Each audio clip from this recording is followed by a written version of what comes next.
My name is Catherine Calkins, and today I'm going to be speaking to you about late-term abortions.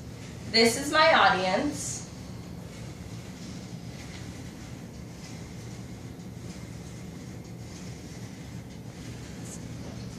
The purpose of my speech today is to inform people that a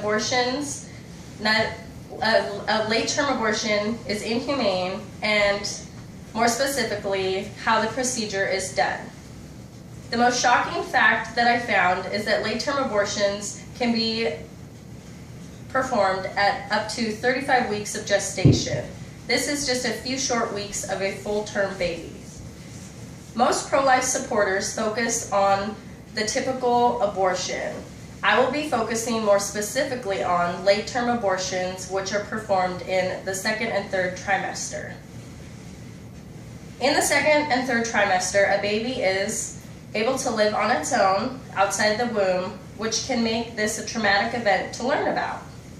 Since the baby has reached a viable stage of abortion, the procedure is extensive, quite graphic, and even horrific. To begin a procedure for late-term abortion, the physician will inject misoprostol into the amniotic sac or feed itself. This causes the cervix to contract and start labor. There is another alternative to this, which is called the osmotic dilator, which also helps dilate the cervix and cause contractions. Once the cervix begins to contract and dilate, a lethal dose of saline, digoxin, or potassium chloride is injected into the fetus. This dosage is performed to cause the fetus a fatal heart attack. What makes this unethical and inhumane is that babies beyond 20 weeks can feel pain. Doctors are sworn to do no harm to their patients nor others. However, they are administering excruciating pain into a life that cannot speak on its own behalf. For example, here you see a picture of a child, and this says, "This child has no voice, which is why it depends on yours, which is why we should stand together and ban late-term abortions." These doses also include many risks, one being that the medications injected to the mother can be injected to the mother's bloodstream, amongst many other risks that can also put the mother's life at risk, which you can see here. When the physician is ready to deliver the deceased baby in successful abortions, they would then perform intrauterine cranial decompression.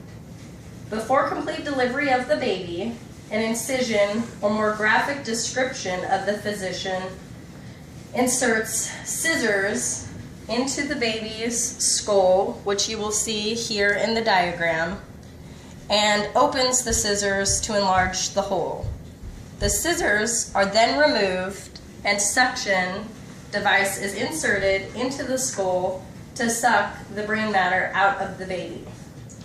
There is nothing about this procedure that is ethical or humane, considering this is a life, and one that could be a living baby in our world.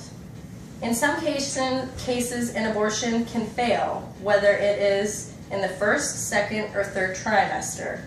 This here is a movie about a woman who survives an abortion and suffers birth defects. However, it is not based on true events, but it does have a lot of factual information from physicians and people who have been involved in abortion situations.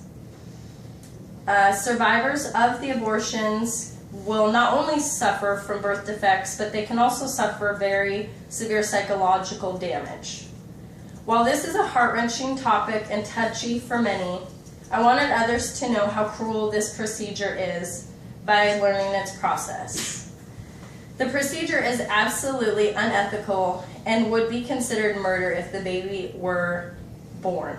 Furthermore, the baby suffers pain, and could survive with birth defects that will affect them forever. Thank you. And here is my audience once again in closing.